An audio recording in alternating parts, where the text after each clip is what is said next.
All right, everyone. Welcome. I mentioned in the morning today when I gave the earlier class that with God's help, I'll be back today to do part two of this mind-blowing talk. Parshas Vayishlach, Dvar Malchus. The Rebbe is explaining to us how much we are living already in the times of Moshiach and how we can raise ourselves up to unbelievable heights that have not been available for all of history, even to the greatest and righteous and holiest of people, the godliest of people. This is episode 35 in the series called Key to Redemption in Our Hands.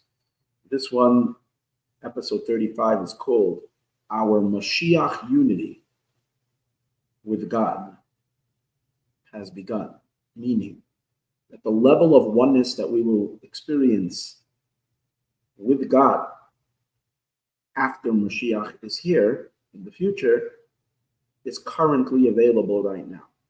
Why? Because, a little synopsis on what we learned in part one, we exist on two planes. There is our outward and mitigated existence in which God sends us souls from heaven, which originate as a piece of God from above, into bodies, into the world, into a dark world.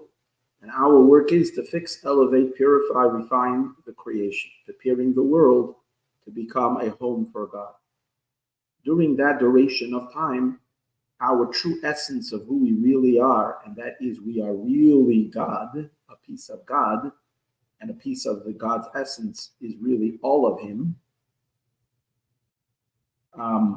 That cannot be revealed, or else we couldn't do the work that we need to do. We would overwhelm the world, we would completely obliterate it, but we wouldn't sublimate it. In order for us to sublimate it, we have to manifest as something other than Hashem. And during this time, we are recipients, beneficiaries of God's light. We act like the moon receiving the light of the sun. That's why the Jewish people are compared to the moon. The soul is compared to the moon. The Shekhinah is compared to the moon. The feminine side of God, it's like a little piece broken away, and it's meant to be a transition that which channels or transitions or brings down or downloads or a mediator, so to speak, between God and the world, God and the creation. And in that role, we're separated of Him. We are an entity to ourselves, not to ourselves, but an entity of our own. We are finite, we are limited, but we are agents of God to the world. When we are done the work and the world is fully refined, like we discussed in the last episode called The World is Holy and Ready for Moshiach, in which the Rebbe declares that the world is already finished and everything is already refined and everything is already sublimated and the entire physical realm has already been cleansed, rectified, and completely unifiable with Hashem. So there's no reason to keep us small anymore. Then we go back into being who we really are. And that is expressed in the prophecy, which it says that the moon will be as large as the sun, and as bright as the sun, meaning the light of the Jewish people will be as bright as God's light. We will be as He is, because that's who we really are. Just like in a marriage, we explained earlier in part number one, husband and wife are two entities. For many years, even before they're born, they're two entities, maybe for hundreds, maybe thousands of years. But originally, they were one soul. We don't know exactly when they split. At a certain point, they split, they become two, and then they go through their own journeys until they find each other again through a dating site, or through a shadchan, a matchmaker, or whatever it is. They meet, they date, and they get married, and they begin their journey into oneness. At a certain state of their marriage, they are inseparable from each other. They're past all levels of externality. They become completely one. And when they become completely one, that's because they were always one. So they're coming back to their essential oneness. And that's the journey we make. In the days of Moshiach, we will be completely one with God. All of this begins to be experienced in the Jewish soul and the Jewish people with the onset of Hasidism.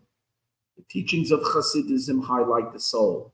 The teachings of Hasidism highlight the divinity of the soul, the godliness of the soul. So already in the last 200-300 years, we have already tapped already. We began to touch upon this godliness of the soul, this loftiness of the soul, this oneness with Hashem that we have. So much more power has been given to the soul, has been given to the Jewish people since Hasidism came to the world, because Hasidism is the soul of Torah, so it gives us a much deeper, godlier look on things. However, even within the Hasidism, the whole talk is going to explain, it's primarily now, the Rebbe announced this 30 years ago, as we approach the completion of the rectification of the world, we can fully realize this truth. How does he reach this conclusion? These are truths, but how does he develop it within the context of this particular talk? So we learned about this today, and I highly recommend listening to class number 1 before this class, but let's move right into where we're holding. The Rebbe began by discussing the uniqueness that the holidays, the Shabbos that blesses the 19th of Kislev, which is a great Hasidic holiday, which is not just a great Hasidic holiday, it's the Rosh Hashanah, it's the beginning of the Hasidic year, it's the day that we celebrate Hasidism. Falls out that particular year in the 1992 when the Rebbe was talking, and also in the year of when it really happened, the first time in 1798, it came out on a Tuesday, which means the 19th of Kislev, which means the Shabbos before that which blesses, we know the power of every day of the week is derived from the Shabbos before. So the Shabbos that blessed it was the Shabbos that fell out on the 16th day of the month of Kislev. And the Rebbe pointed out that the 16th is a day after the 15th. Why is that special? 15th, which would be Friday then, was the day of the full moon. The 16th is the day after that, which means, in a sense, we might say that means that the 16th, that on Shabbos, we're already in a little state of decline, because the main power of the moon is when it's in full glory and its full 15th day, when it's in its full blossom, it's in full light, a full moon, which we know is a very good sign for the Jewish people and for everything holy in the world when there is a full moon. A lot of the Jewish holidays comes out on a full moon. But here, the Shabbos that blesses the 19th of Kislev comes out the day after the full moon, which means that the blessing of the month of the blessing of the Hasidic holiday of the 19th of Kislev is derived not from the highest day, but from the second to the best day. That's not so exciting. But let's see, that's the whole depth of the talk, that it is really exciting. And to take this whole concept further, how come the holiday itself comes out in the second half of the month, unlike all other Jewish holidays, which are rooted either in the middle of the month or in the beginning of the month? Besides the holidays in the month of Kislev, 19th of Kislev, and also the grand holiday of Hanukkah, comes out towards even later in the month. The 25th day of the month and onward, which is primarily most of the days of Hanukkah, are the days of the declining moon, which seems to be the idea that God, who's compared to the sun, is hiding his face and hiding his light from Israel, from the Jewish people, which generally means exile and darkness and concealment and alienation from God, not holidays, not days of celebration. So how come it's precisely Hanukkah and 19th of Kislev that fall out in the second half of the month?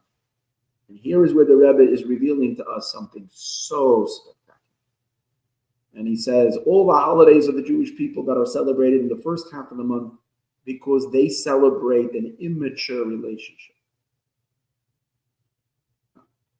Immature relationship because it's the relationship that we have with God in the early times of Jewish history. And that's when we are seeking light, we are seeking inspiration, we are seeking We were seeking Hashem's illumination.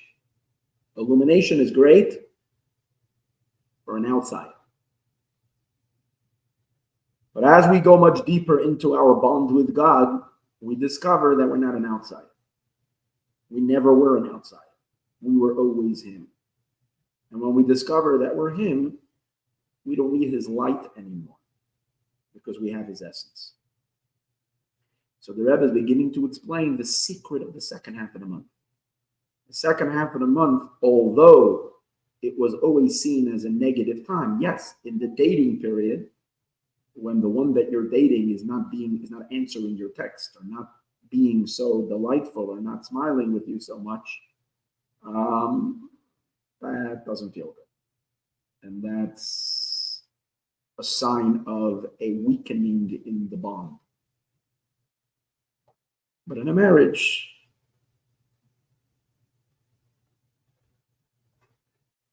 you're invited to experience the deeper side of the one you love.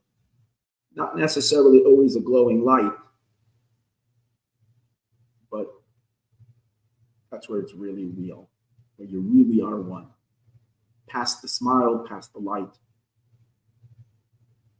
One of essence. Second half of the month is we're going much deeper. That's where this talk is going. Hasidism, Hanukkah are all related to the ultimate bond with God and the Jewish people, where we are already in the state of oneness. The essence is revealed. And that's why it belongs in the second half of the month. That's where this whole talk is going. Let's continue. One of the points that the Rebbe made in we're picking up where we left off in the earlier class today, in part one, was that we can see this idea that the second half of the month, although we used to always think that it is a lessening of our connection to Hashem, the connection to God, but it's really deeper. We can see it actually in the way we've always counted the month. And that is that we count the month by always increasing the number, even when we pass day number 15. And we continue on to the 16th, 17th day when we're still going up, 16, 17, 18. And the month ends, in the Hebrew months, and either in 29 or in 30, if it's a full month, a full moon, not a full moon, a full month, called a pregnant month, when it's a full,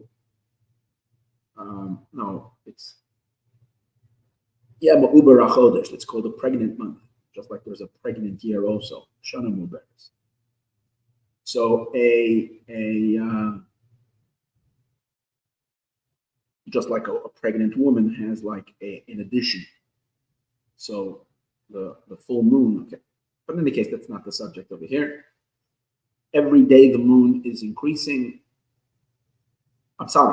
Every day the number in the month goes higher, which one can ask if we're counting to the moon.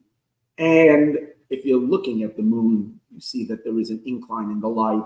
It makes sense to make the day be a higher number, which can indicate a greater percentage of the moon that is lit up. Day number one, we have a tiny sliver of light, 1%. Day number two, we double that. Day number three, another part. So we're increasing the light of the moon. But once you get to the 16th day and the moon starts diminishing, the number should start going down. But yet it doesn't work that way. The numbers continue to climb. And as I mentioned today in the class, so earlier, what should we do? What would have been the appropriate thing? What would have been the appropriate thing is we would go 13, 14, 15, and then 14, 13, 12. We would count down. How would you then differentiate from the first half of the month? The second half of the month, add another, as we said. Call the first half of the month, the increasing numbers, call them A, number one A, or in Hebrew you would say number one, day number one, Aleph, day number two, Aleph, day number three, Aleph, or A, and then once you get to 15, and you go down, you're starting to go down, call it 14, B, 13, B. So you'll know this is the first half. This is the B is the declining part, and the A's are the inclining. But then you'd be true to the energy. It's less energy, less light. Why do we increase the number? So the Rebbe says, from that itself, you see that it's not really decreasing. it's really getting higher, not getting lower. But that needs explanation. But if that's the case, how come you're getting less light? How come physically there's less light if it's really more? That's a good question. We're going to get to that. But first, he adds to that. This is where we were holding in the middle of chapter 3, where the Rebbe adds, and he says, not only do we find that the second half of the month, the numbers of the days continue to increase, but the numbers are also very powerful numbers. He doesn't say anything about number 16, but he starts with number 17. We know that in Hebrew, every letter is also a number. So the 17th day of the month is called Yud Zayin, 17. 17 is the numeric value of Tov, which means it's the really good day. 17th day is a good day. It's a day of goodness. That's a powerful day, and it's in the second half of the month, not in the first half of the month. Then you come to the 18th. Everybody knows that 18 is the numeric value of life. Chai. Chai is 18. Now, what's greater than life? So the day, the most alive day in the month is the 18th. It's also in the second half of the month. 19th day of the month is the numeric value of the word bitov. That's what he says. Let's see. Yeah, bitov. With goodness.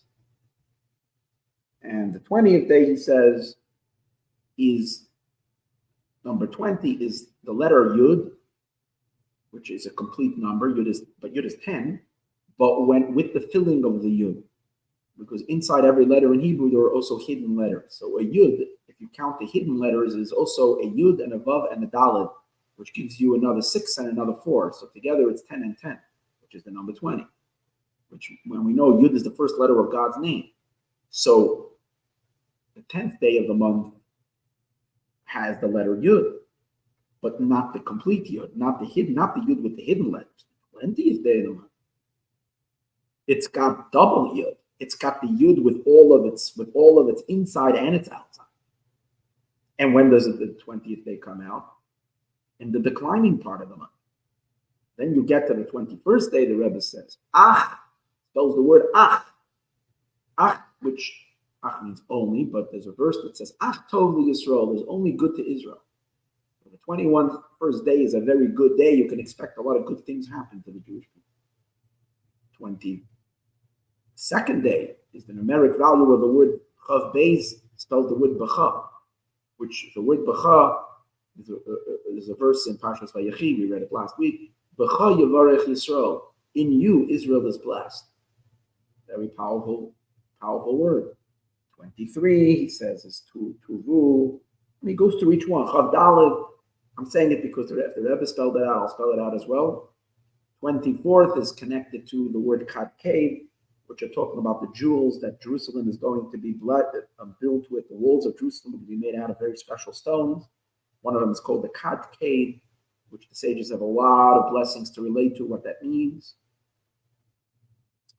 25 is their first spells the word Ko, which Ko is Kosavarchu has been a Yisrael, so you should bless Israel. Again, a day full of blessing. 26, we don't even have to say. 26 is the numeric value of the tetragrammaton of God's name, 4-letter name of Hashem, the highest name is 26.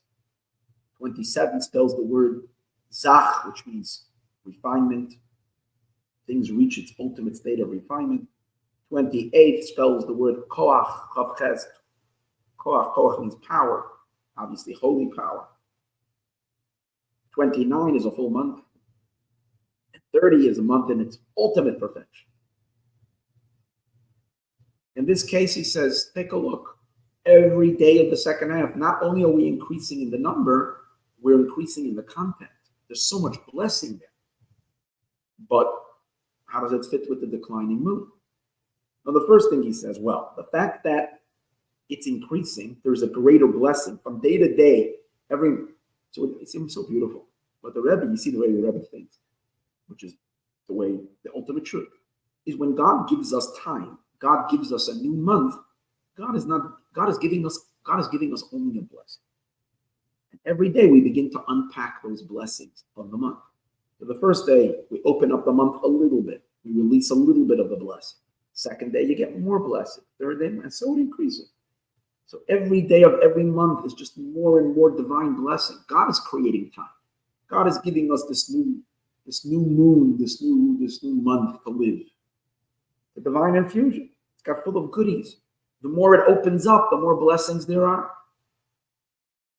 And even though there's less light, but you have to say the second half of the month is more blessed. Based on what? The Rebbe says on a very simple principle. There is a principle that says that in holiness, you always are supposed to increase. You always go up, you don't go down. Mylin b'kodesh. In holiness, we always increase. And being that life should be holy, and it is holy, God gives it with the intention that we should make life holy. The Jewish months are concepts of holiness because they're part of Judaism, and Judaism is attachment to God, and therefore every element of it is holy. So in holiness, you have to increase. So if you get to the month of Kislev or the month of Tavis, which is a concept, it's a section of time, a unit of time, it's part of Jewish time, so it's holy time. So if it's holy time, every moment that we are having more of that time, more of that month, we have to increase. So of course it only gets better and better and better. But then we're left with the question, how come the physical sighting of the moon doesn't reflect that? If the moon is referring to the world in general, primarily the Jewish people, the recipient, the creation, and God is compared then to the sun. The moon's light becoming diminished seems to be expressing a decreasing of godly influence and godly illumination in our lives, which is not a good thing, which seems to be a bad thing. So how does that work? Well, you know the answer already based on what we were talking. Now we're going to see it in the Rebbe's words, how amazingly he develops this idea. And he says, so the explanation of the matter is as follows. I'm going to read inside. Is in general the sun and the moon and the sun. The sun is the Moshiach, the influencer, in our case God. The moon is the recipient. Because the moon doesn't have any light. The words of the Zohar, the moon has no light of its own. Creation has no energy on its own, has no existence on its own. Jewish souls, we don't have power on our own. Jewish people are a light in the world. From where? All the light is God's light. We have nothing of our own. All being given to us by Hashem. So that's why we always know. The more Torah we study, the more mitzvot we do, the more we plug into God, the more life we have, the more light we have, the more blessings we have to share with the world. So it's all, we're the recipient. Like the moon has nothing on its own. And the way God sets up this relationship of influencer and influence is that the relationship builds. And every relationship between two people. First, I know you a little bit, so I can give you a little bit of myself. I get to know you a little more. I can share a little more of myself. I can go a little deeper and shine a little bit more of my light. And so, like a student with a teacher. When they first meet, the student gets very, very small incremental teachings. The longer the student sits around the teacher, the more the teacher will reveal to the student. So that's the way it works. First a little, and then more, and then more. So we're fully lit up. The moon is fully lit up with its full capacity, to its full potential, with the light of it.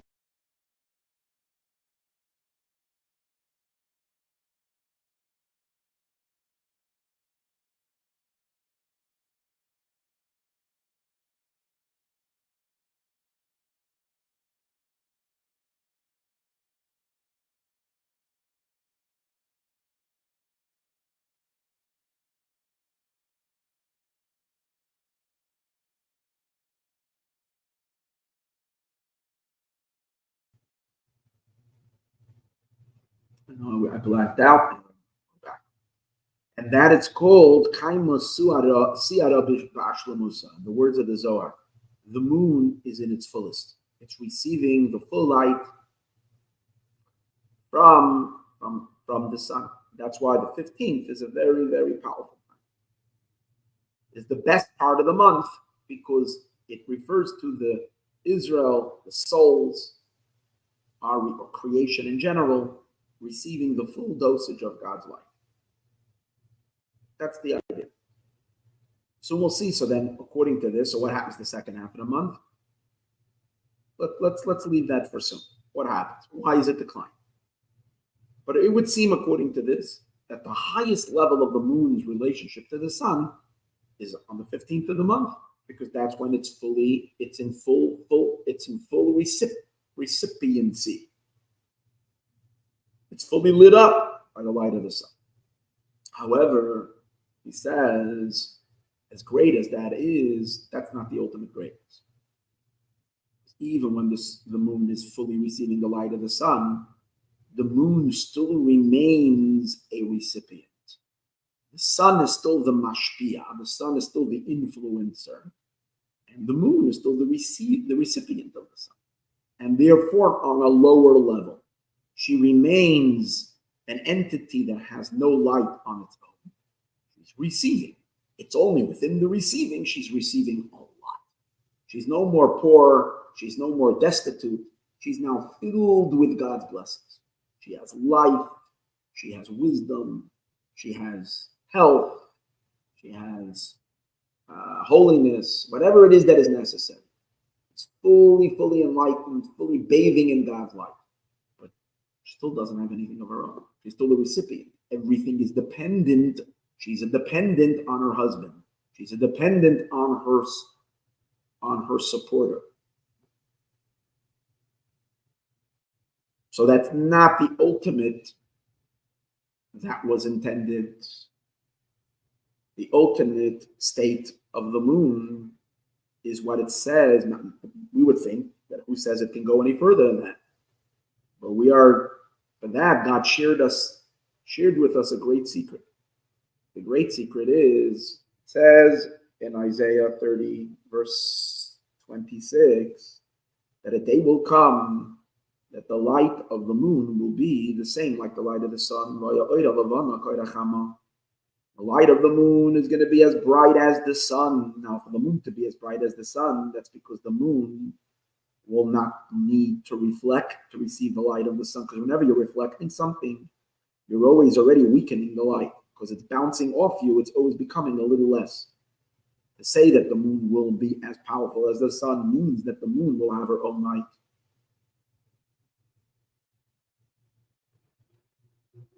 And this is the way it was when God created the world. The moon did not have to receive the light from the sun.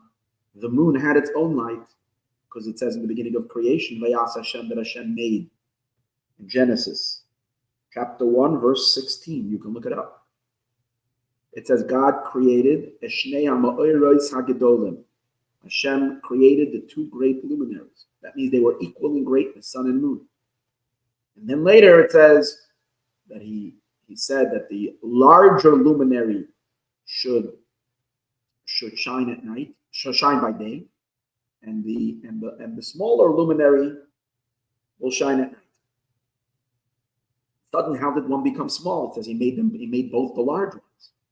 So the Midrash tells us that God, in between, after he created them equal, he shrunk the moon and made her small. So what is the deeper meaning of that? When God shrunk the moon, he took away her light. He made her a recipient. She doesn't have light. Once upon a time, she had her own light. But doesn't make any sense. How can the moon have her own light if true light that the sun represents is God? There's no two gods, only one God. The answer is that once upon a time, we and God were one. The moon and the sun were one. That's why they were both big, meaning they maybe it's the two sides of the same entity. That's kind of what it is. Both were equal in size because both of them were two manifestations of God himself. Then he reduced the moon, which means he reduced us, our souls, and planted us. First, we were utterly divine. And then he mitigated us and downloaded us into creation and said, you will be my reflectors. I will shine upon you. You will do mitzvot. You will study Torah. You will access my light.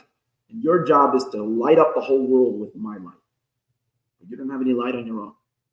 Within the current system of us reflecting the light, over there we reach the peak of illumination in the 15th day of the month.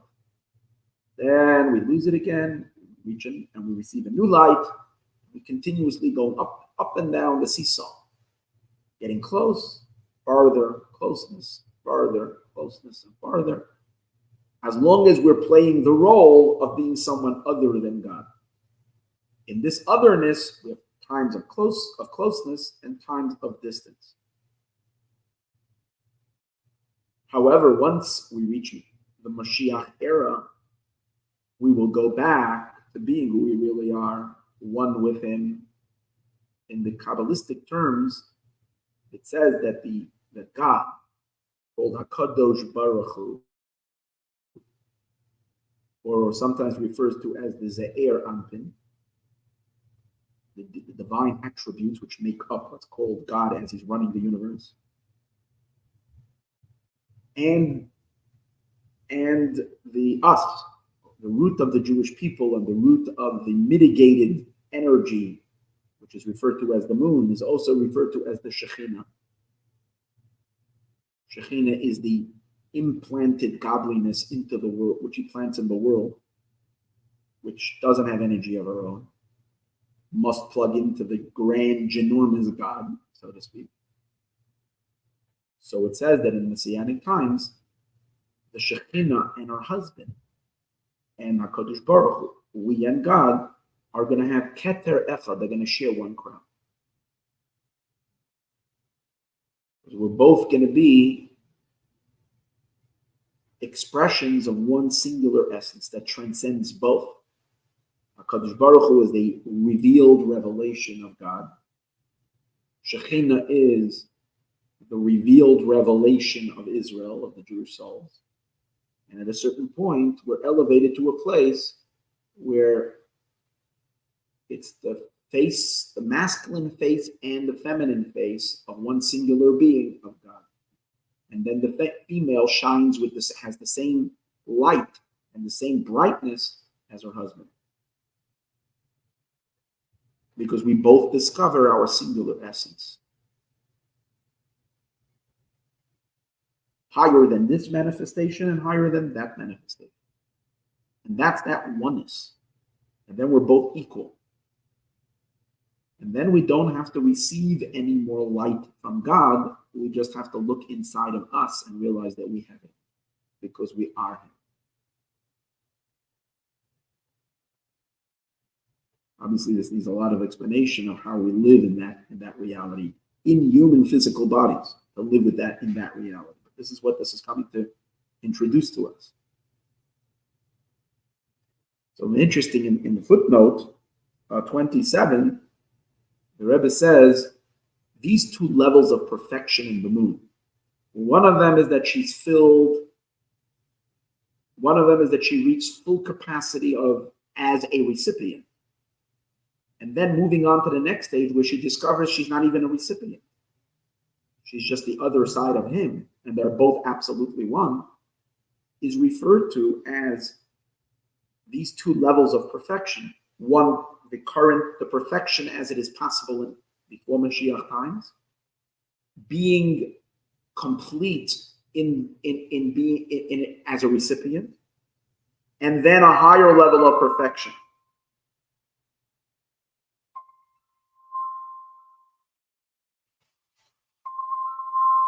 That go?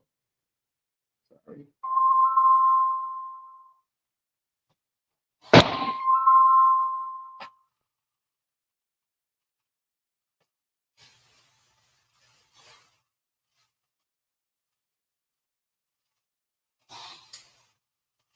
And then a higher level of perfection.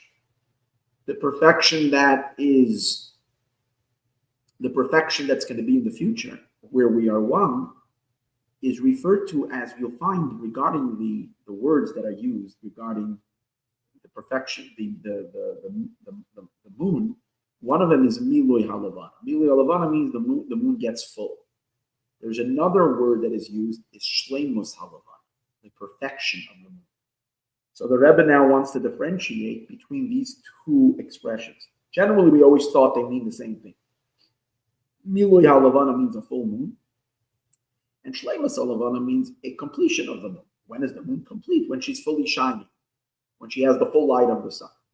But now he's differentiating. He's saying like this: filling the moon means as long as the moon is still a recipient, and she's empty, so you have to fill her up. She doesn't have of her own. She has to be filled by something other than her from elsewhere, like an empty cup. Fill her up. That's called the filling of the moon. And that's represented in the moon today. Today, she can only be filled. She can't go past that. But when it says to shleimus halavana, the completion of the moon, that's referring to the futuristic state of the moon, where the moon makes a deeper discovery that she is one with the sun. In our case, again, I don't know how this refers to physical relationship of sun and moon in the physical world. I don't know what's going to be the story with the sun and the moon. In all kinds of cool, neat things can happen. I don't know. Do know what the sages say, what the verse says, that the moon will be as bright as the sun. That yet, how they turn into one, I'm not exactly sure how that will happen. But at least in terms of the spiritual dynamics of it, in which it's a metaphor for the Israel and God, for our souls and God, it means that we discover our truth of who we are, one with Him. And we step out of being a recipient, because we're no more a recipient of Him, we are Him. And in that sense, that's the meaning of the shleimus halavana. Shleimus halavana is we go past being a receiver. We're no more a receiver. We are part of the giver himself, part of the bestower himself. Now, he adds, and he says, that's why, even in our current state, the way the moon is today, the full moon straddles 2 days. Not one day. It's actually 2 nights of the month in which you have a full moon. One is the 14th and one is the 15th. Because according to the mathematical calculation, the cycle of the moon is 29 days and a few hours, which means that the full moon is not on the 15th, not on the 14th. It's somewhere in between the 14th and the 15th. And that's why practically in the sky, both the 14th and the 15th, the moon will look full. So why is that? Because the 14th and the 15th reflect these 2 perfections. The 14th represents the lower form of perfection, where the moon is a recipient. Within being a recipient, it's receiving the full capacity. It's fully lit up. The 15th, however, is representing the shleimus halavana, the perfection of the moon. The moon as it's going to be in the future, in which it's no more a recipient. It's one and the same with the giver, because the 2 are essentially. He says it's hinted to in the Hebrew letters that make up the word 14 versus the word 15. The word that the number 14 is made up of 2 letters, Yud Dalet. And that's why the 14th day of the month in Hebrew is called Yud Dalet, like Yud Dalet Elul, Yud Dalet Tishrei is the 14th. The word Yud Dalet spells the word die. Die means enough. So what does that mean? It says when you give charity, you're supposed to give charity until you feel the need. How much should you give? If someone asks you for money, how much are you supposed to give?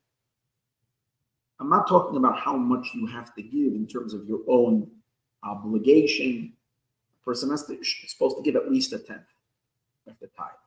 But that doesn't have to go to one person. you can split that. It's actually better to give it to various different causes. But let's say there are no causes left. Nothing. You can't give any more to many causes because every cause was taken care of. There is only one last poor person, one last individual. There's only one place to give. So now your question is, how much am I supposed to give this one individual? So the verse says, we learn out from the verse, die as much as they are lacking. If you can provide for them that they shouldn't be lacking anymore, you give them whatever they're lacking. But the sages still derive from here that it's not every person is the same. Some people you have to provide for them very simple basics, but people who were once living luxury lives, they were once affluent and wealthy and they lived with a certain standard, and then they sadly, the tables turned and they lost their fortune and now they're living in poverty. It's not enough to give them basics. You're obligated to make sure they're as comfortable as they once were by giving them even luxury. But that's what they're used to.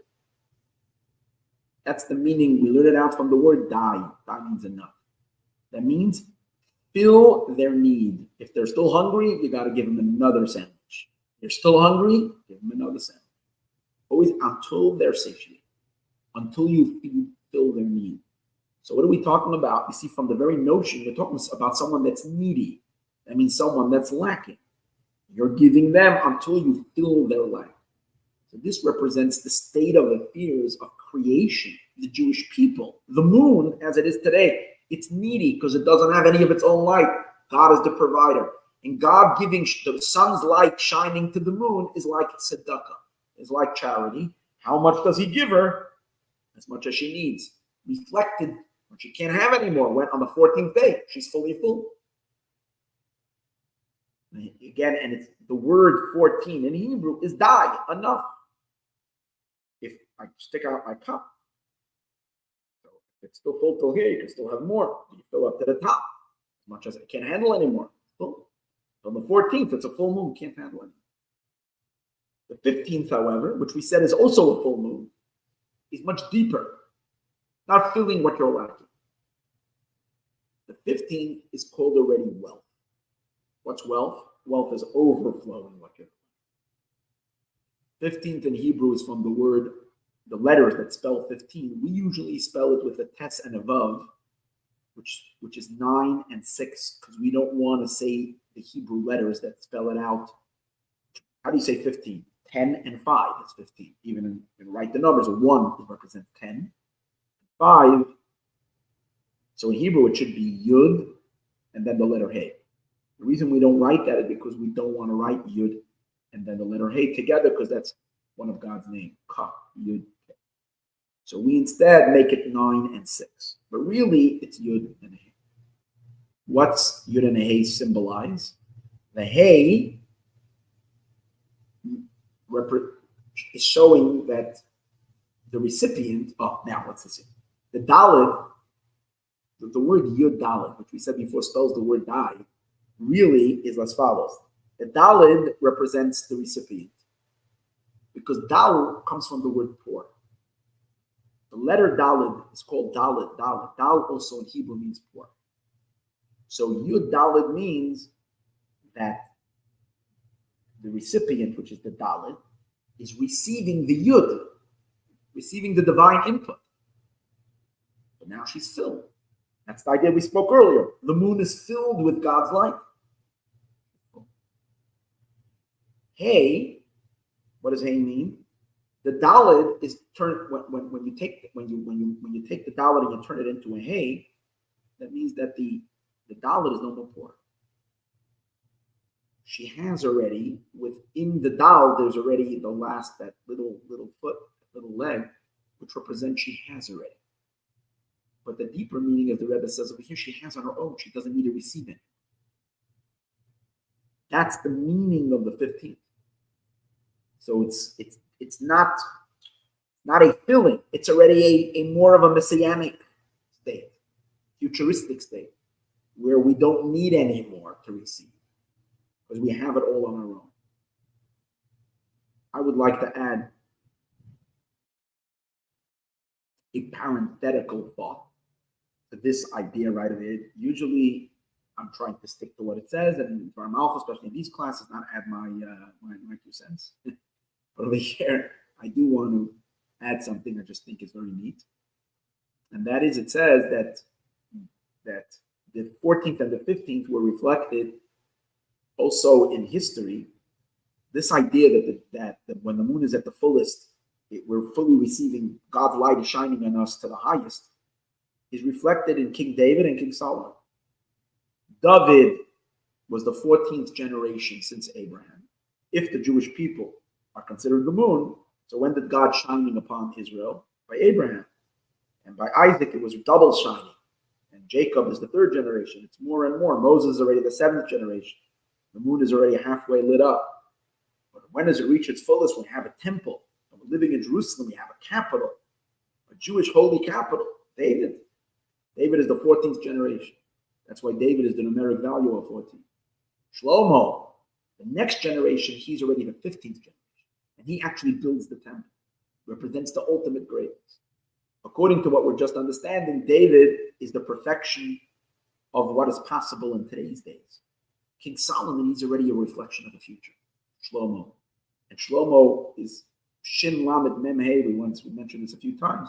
If you reduce it to its single digits, also is the numeric value of 15. So it represents a futuristic perfection. We know that the same growth of the moon happens in the beginning of history, and it happens at the end of history as well, in the Messianic time. And we discussed this at other time, that the Chabad lineage, Chabad has 7 Rebbes, starting from the Alter Rebbe, who is number 1, Mittler Rebbe is number 2, Tzemach Tzedek is number 3, Rebbe Marash, Rebbe Shmuel is number 4, Rebbe Rashab, Rebbe Shom Daver is 5, Rebbe Yosef Yitzchak, the 6th Rebbe, and then our Rebbe is the 7th Rebbe. So it's 7.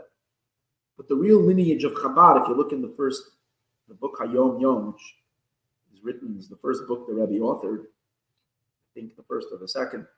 In any case, in that book, small little Hasidic nuggets for every day. In the introduction, the Rebbe makes a biography of the Chabad Rebbes. He writes the biography. And in that biography, he says that the Alter Rebbe is a grandson from the Maharal.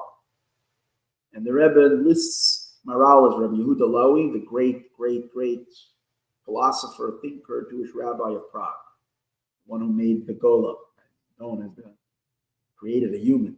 Incredible. So the Maharal, or someone like a human, the Maharal, Rebbe Yehuda Lowy, he's like kind of the founder of the Chabad dynasty, even though they weren't Chabad Rebbes yet, till the Alter Rebbe, but he's the grandfather. And if you count, the Maharal is eight generations above the Alter Rebbe. The Alter Rebbe is number 8 from the Maharal. And the Rebbe actually lists all the names of all those people there. According to that, if the Alter Rebbe is number 8 from the Maharal, so the Rebbe is 7th from the Alter Rebbe, he's number 14. You can open up Ayom Yom and count the generations, 14 generations. The Rebbe is like King David, 14. But where does it go? It has to go to the 15. So the way I understand it, exactly what we're learning over here. The Rebbe, for his first phase of his leadership, which we've seen him until now, before he's going to reappear, is playing the role of the 14th. But the Rebbe said about himself many times that he is the 9th Hasidic Rebbe. If you're counting also, again, let's not confuse. If you count Chabad, it's only 7. But if you also add the 2 general Hasidic Rebbes, the Baal Shem Tov and the Mezritcher Magid, which were Hasidism before the introduction of Chabad, so then the Rebbe is the 9th, because you have to add another 2 to the 7, the Rebbe is the 9th. What the Rebbe said about Chabad Rebbe is about himself, that the 9th Rebbe comes back as the 10th. Very interesting. I don't have the words right now on which sikha, but I can pull it out. The Rebbe said he moves from the 9th into the state of the 10th. So if we take that same concept and say that the 9th comes back as the 10th in terms of the regular Rebbes, so when we take in terms of the Maharal and count the generations, so the 14th comes back as the 15th. So then we can say like this, that the Rebbe that we've known till now represented the full moon as much as King David represented the full moon, representing the full capacity of receiving God's light and shining into the world. But the Rebbe, as the Rebbe will walk through the door momentarily with the coming of Moshiach, then he's going to be representing the level of 15. And that's what he's revealing actually in these talks. He's revealing how we reach the level of 15th, when we reach the levels of Shleimus Alavana, which is not filling us from our limitations, receiving God's light, but we are actually achieving the unity with Hashem. And the Rebbe said that's Mashiach. Mashiach is the first Jew that crosses over into that place, that he's no more a soul receiving from God, but that he opens up himself into that depth of consciousness, where he's conscious of his essence, and his essence is plugged into the essence of God. So he's totally one with God. That's the level of the 15th. Where the moon is one with the sun. That's the 15th. So it fits very well what the Rebbe is saying over here, that the 14th and 15th are two stages in completion of the moon. And therefore we can say it's the two stages of what we're now in the intermittent state, where we all have to flip over from the old mindset of us being a recipient of godliness to the new mindset that we're not recipients of him, we are him, and we can live as God in this world. We're just a manifestation of his ultimate truth on an infinitely higher level than we ever thought possible. In any case, now he goes ahead to explain this idea. That's the end of the parenthetical. This idea that he says that the second half of the moon is really an increase because we're becoming one.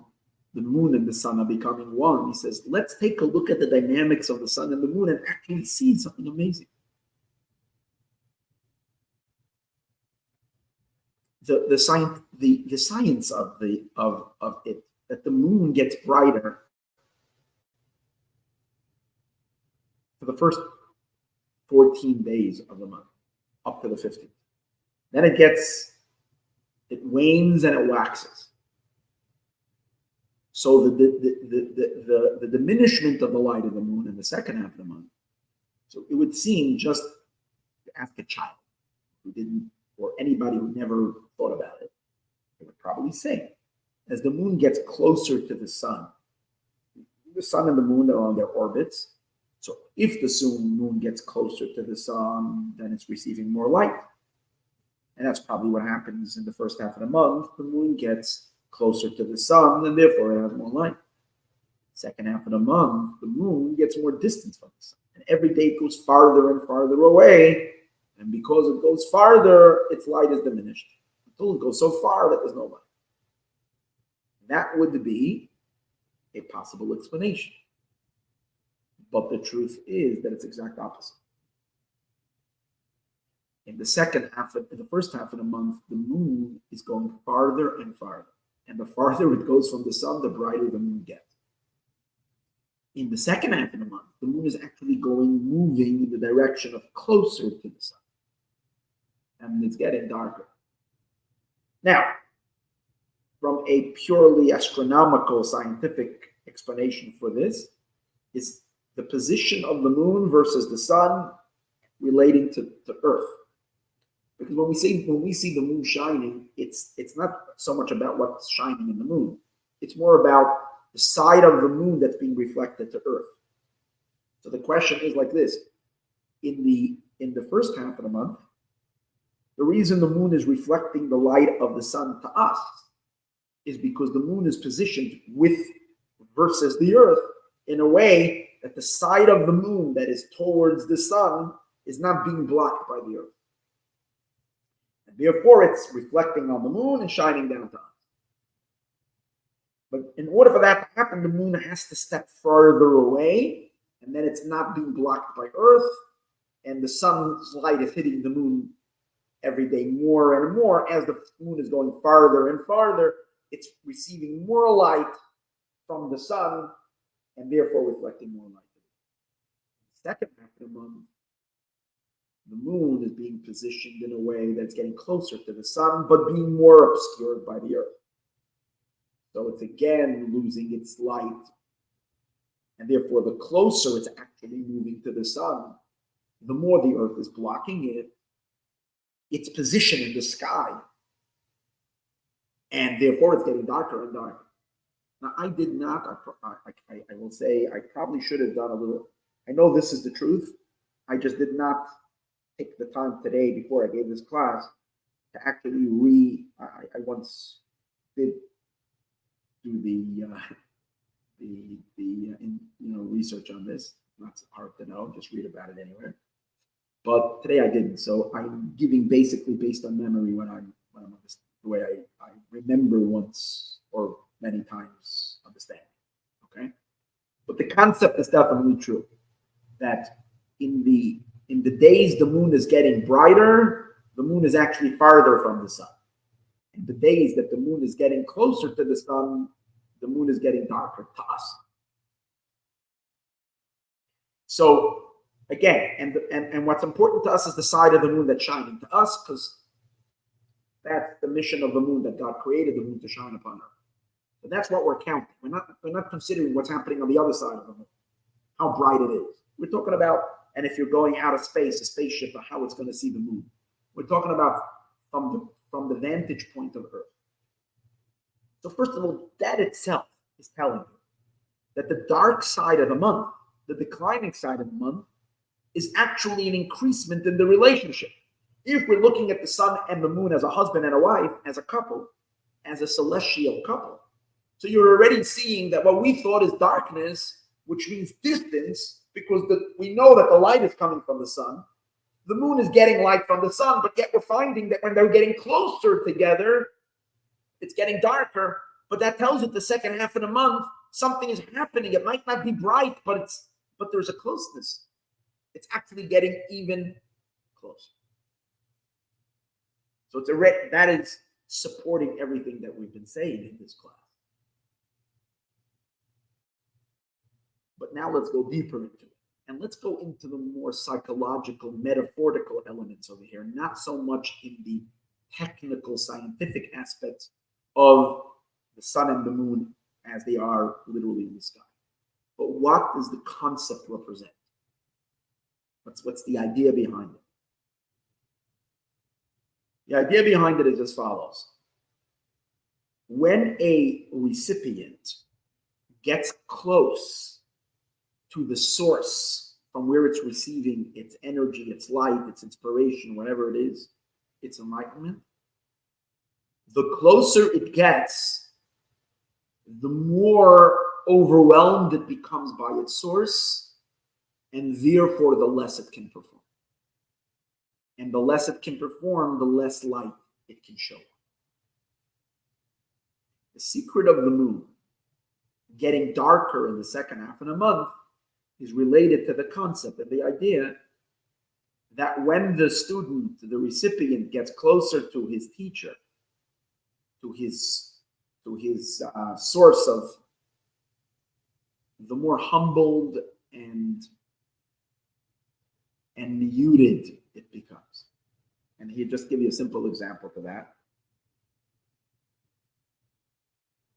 I sit over here and I talk week after week, day after day, sharing wisdom, not my wisdom, but wisdom. I hope to be like a little moon.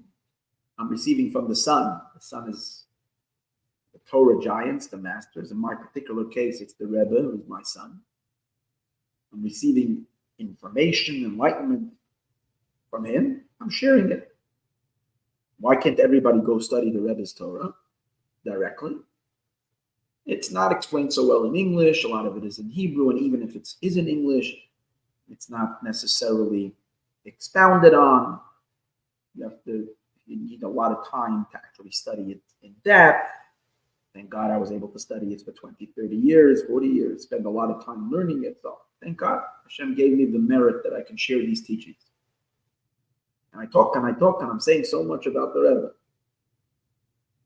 I promise you, the Rebbe walked in right now, into this room where I'm teaching right now, my tongue would get stuck to the palate, my lips would seal shut, and I couldn't utter a sound.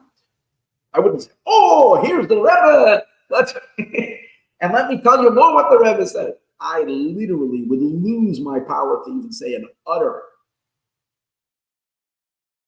Why? Because when a student stands in front of his teacher, you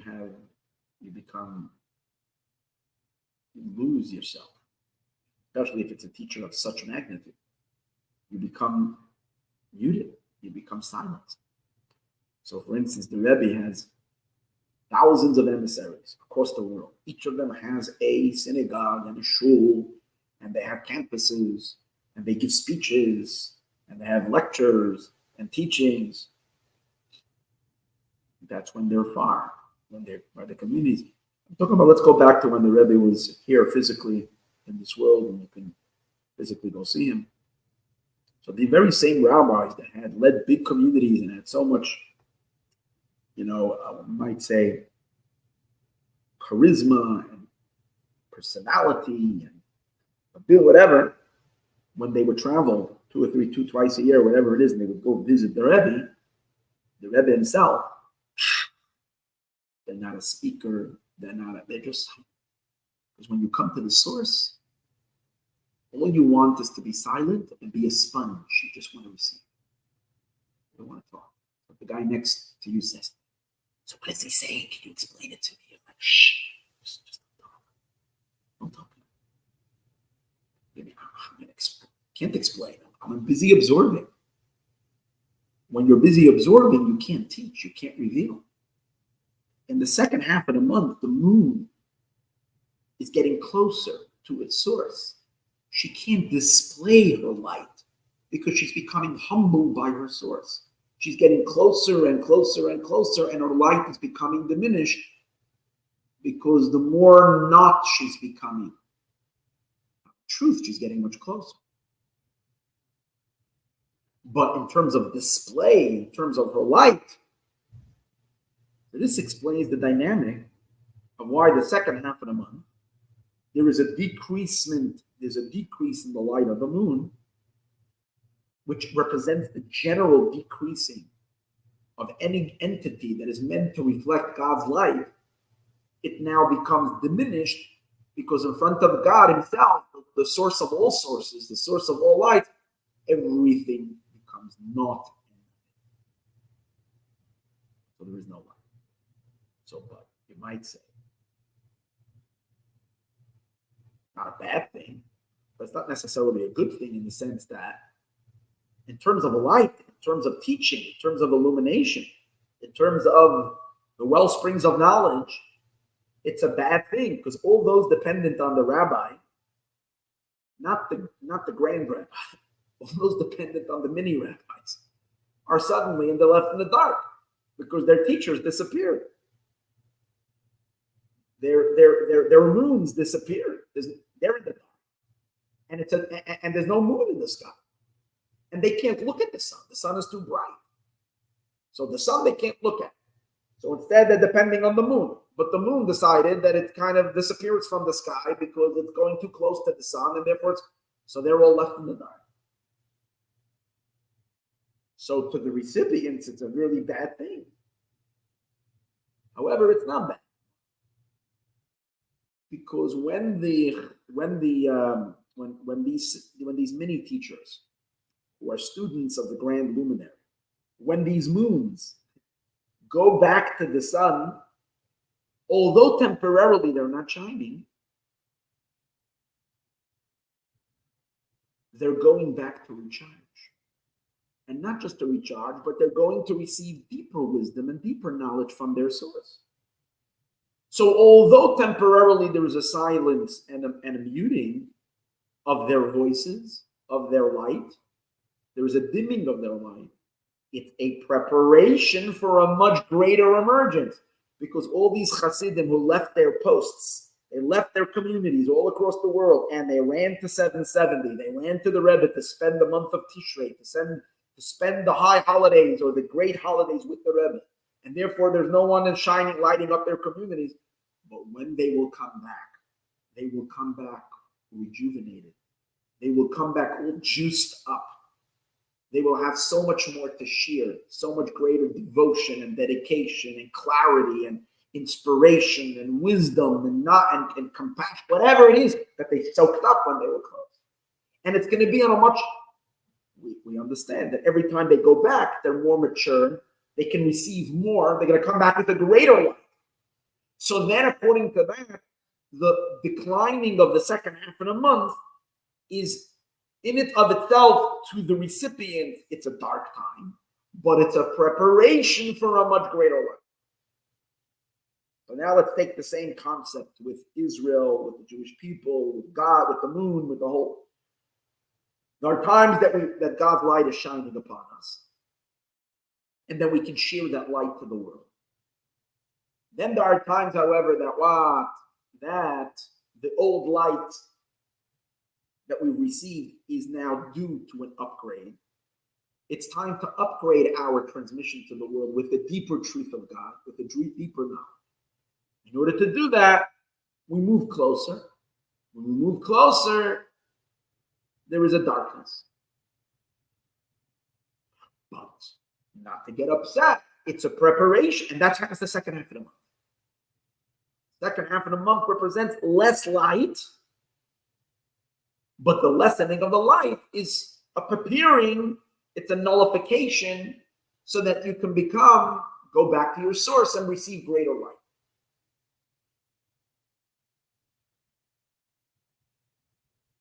This has always been the explanation of why the second half of the month,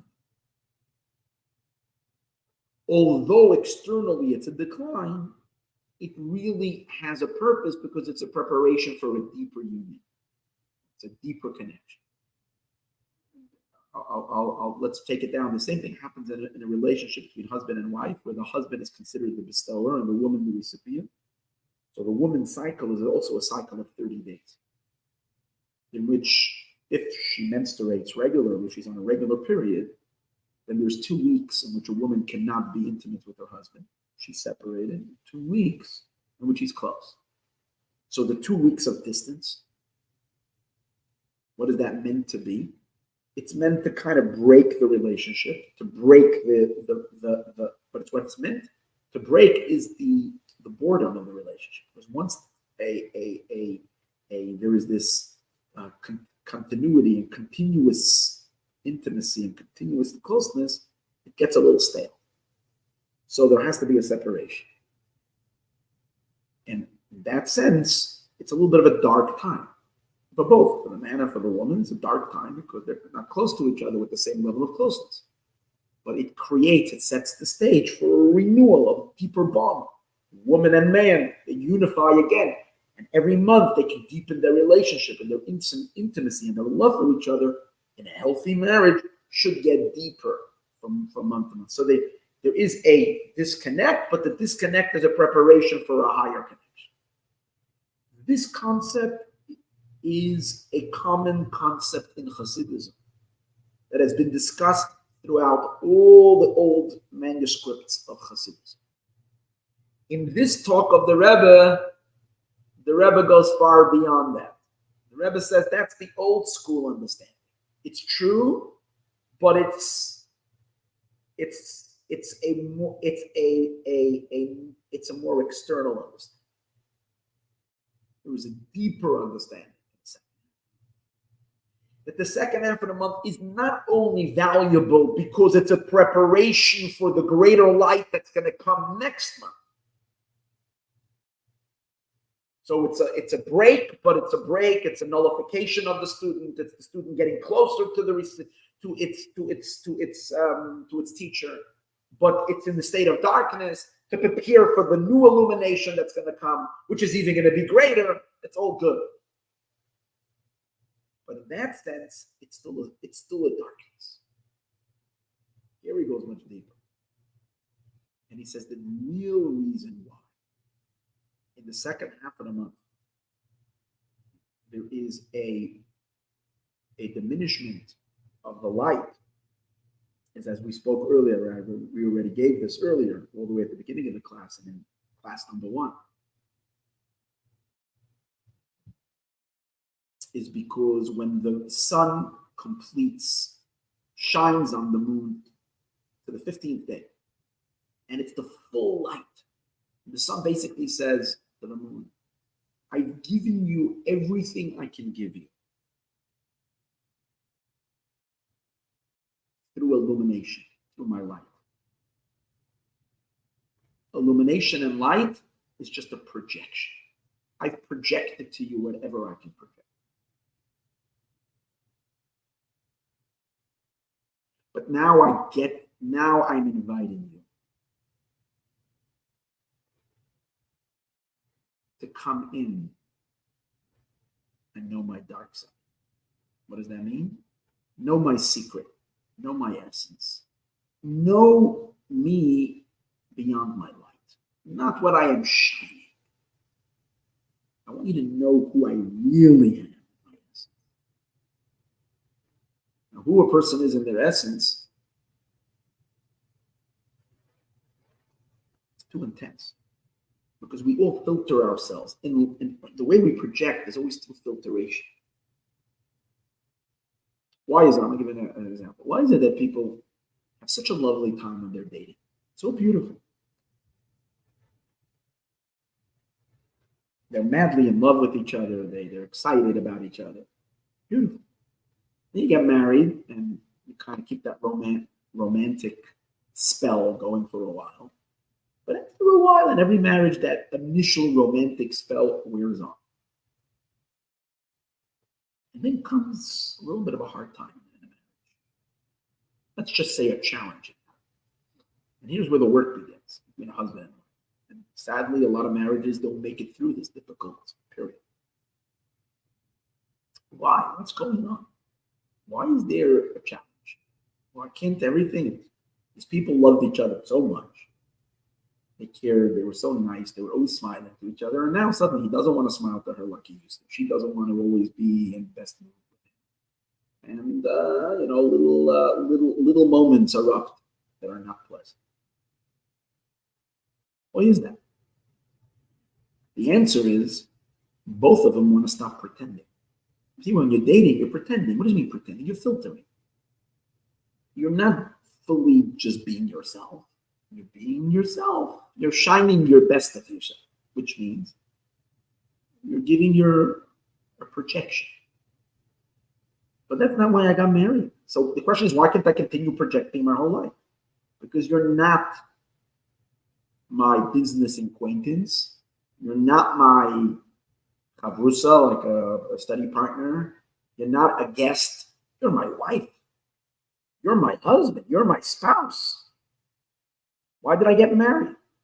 I get married to you so that I can be myself. So here you have me as I really am. Sometimes I'm a little grouch. And sometimes I'm annoying. But you know what? We're married. I'm not giving an excuse to be unpleasant. I'm just explaining the psyche. Why is it? Because after a while, you drop your guard. Not because you can't. If you dated for 3 years, you can continue keeping your guard up all the time. But when you're married, somehow you drop your guard. You know why? Because you really want to drop your guard. The reason you want to drop your guard because you want the other person to accept you as you are. Because that's what marriage is. We are truly, and I need to stop pretending. Obviously, that needs to be done delicately. If we drop the full bomb in one shot, the other person will hit the road, will run for their life. So that itself is an art. It's an art of bringing the person into your inner self, your inner core, to be vulnerable, to reveal your truer self, your deeper self, on a slower, until you uncover that, and then you uncover that you're both, that you're inseparable. And you can tolerate each other with all your faults because it's almost like their own faults. My husband's faults are my faults.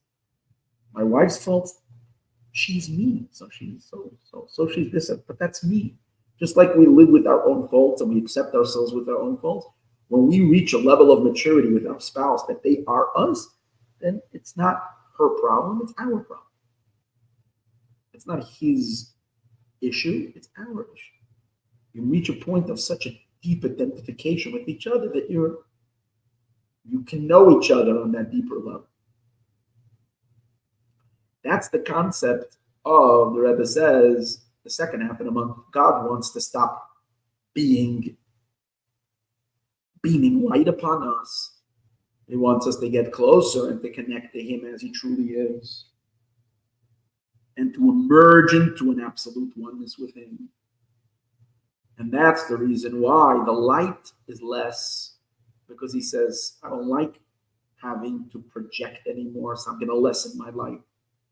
And that happens on the 16th day. And on the 17th day, He says, I'm even lessening more my light. I don't want you to be distracted by my light. I want you to get to see me beyond my light. And on the 17th day, God says, I'm treating you to a little deeper, more of my essence. And on the 18th day, it's even more essence. And the 19th day, it's even more essence. The Rebbe says, light never conveys the essence. Light is playing around. Light is pretending. It's not pretending, but light is always an external element of self. The essence of something doesn't go over in light. So once in the second half of the month, God is saying we are now merging together into it, maturing in our relationship and reaching a deeper point of oneness. We're cutting out the light. We're bonding on a deeper level of essence. So there is less light, but there is more essence. And then the Rebbe takes it even deeper and he says, the essence of somebody is usually their dark side. I don't mean dark, evil, but it's usually the side of a person in which our light is where we make sense. Our behaviors, our patterns, in which we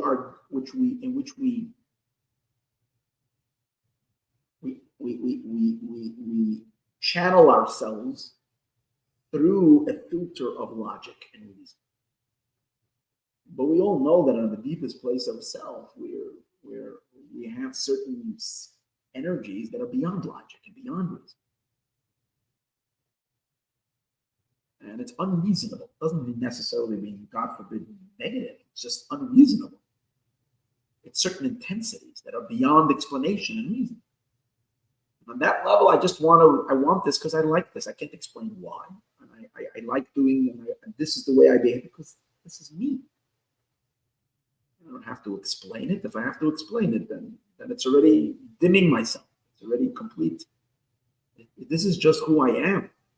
My quirky self, my ridiculous self, beyond reason. So, to someone on the outside, that's called darkness, because it doesn't make sense. But to the person himself, quite on the contrary, when you are behaving restricted and restrained based on having to make sense and having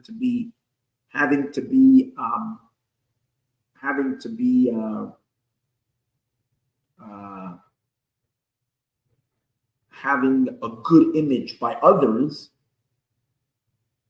you're masking yourself.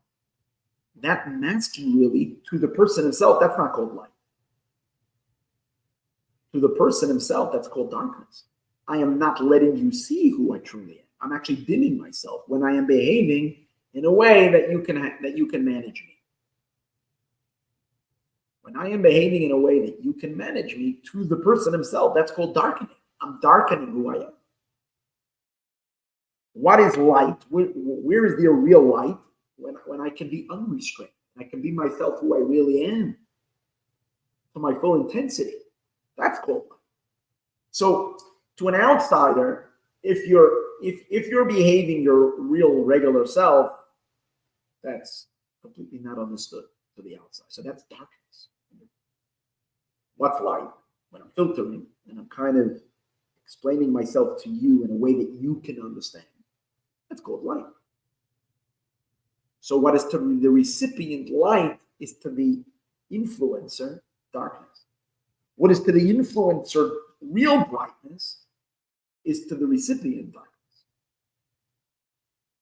So God is really saying like this, if I was to show you who I really am and uncover myself as I truly am, you couldn't handle that. You would receive that as ultimate darkness. I can't reveal that to you. So I got to mask myself with a billion masks and shine through a tiny little prism, through a little bit of my light. Ooh, that's the light that he extends in the first 15 days in a month. Light, it represents the concept of his illumination. Then God says, here, ready or not, here I come. I'm going to give you myself as I truly am.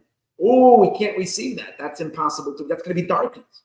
No, God says, it's only darkness as long as you perceive yourself as someone other than me. When you discover that you are really one with me, then I can reveal to you my essence, and it won't knock you out. It's actually to be light to you, because you and me are really one. The truth of someone's real essence,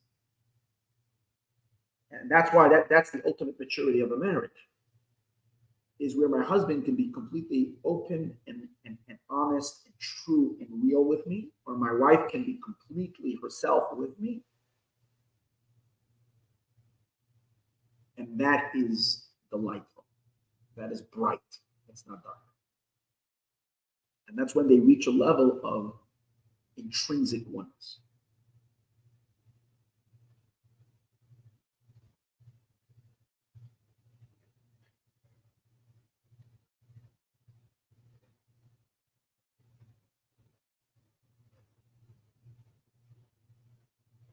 So then what happens then? What does the Rebbe say? What happens then? Once the two have discovered their intrinsic oneness, then getting closer and closer to the essence, like we discussed earlier, revealing more the essence, doesn't make it darker.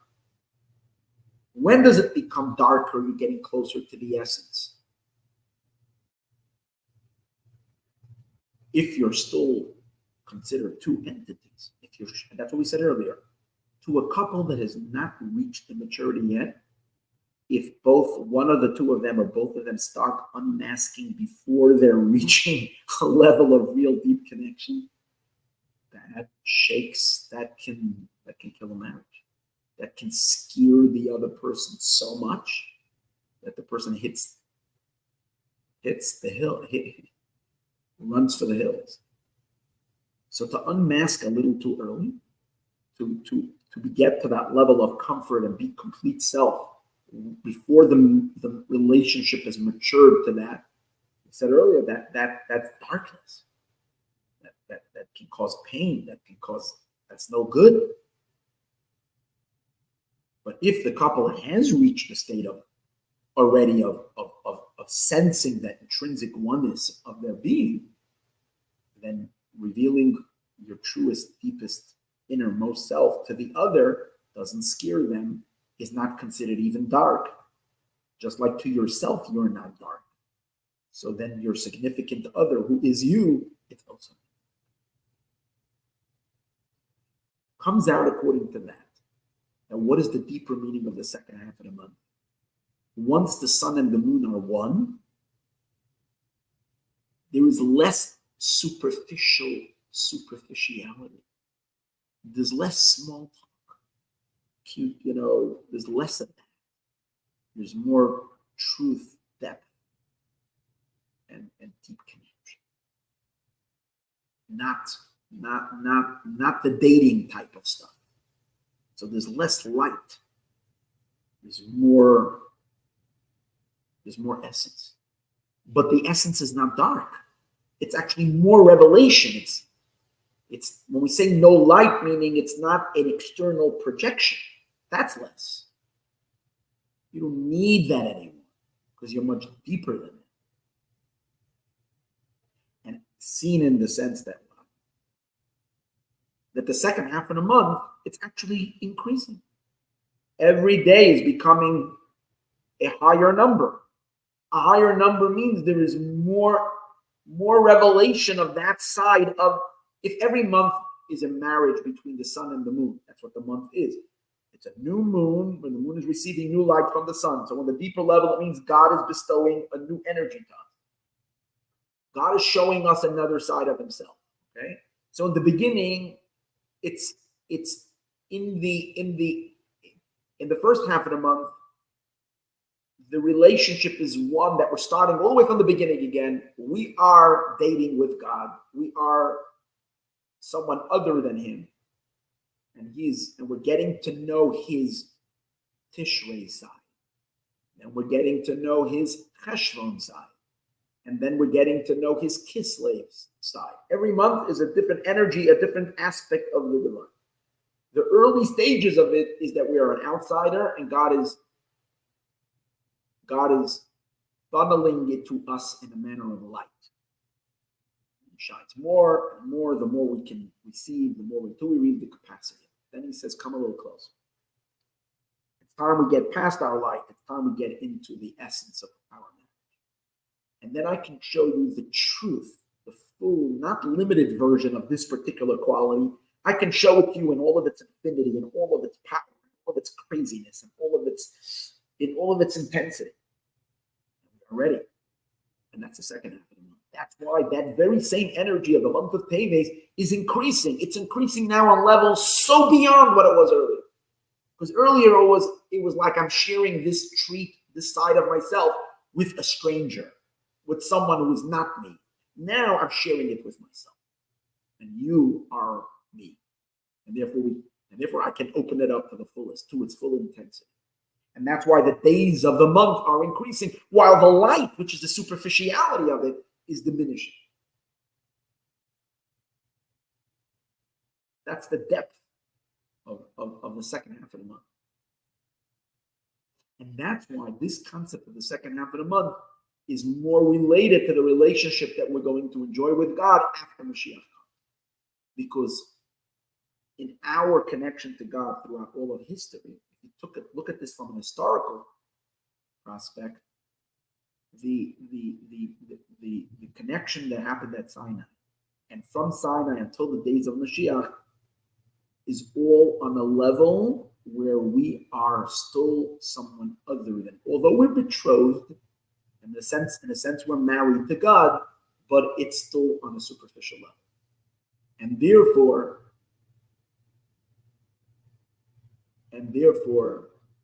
it needs to be through light. And if it goes deeper than light, it causes pain and suffering and darkness. In Messianic times, we will be vessels and ready, because we will then have matured to the place that we can truly be one with him. And then he can open himself up to us as he truly is. That means a home in this world. He's fully himself with us.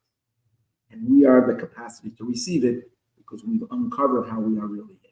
Second half. Precisely because of this, of Hanukkah, 19th of Kislev, come out in the second half. We're going to leave this part of the talk to Be'ezras Hashem tomorrow. Wow, this was already an hour and a half. I didn't expect this to go so long. We will continue chapter 6, Be'ezras Hashem tomorrow.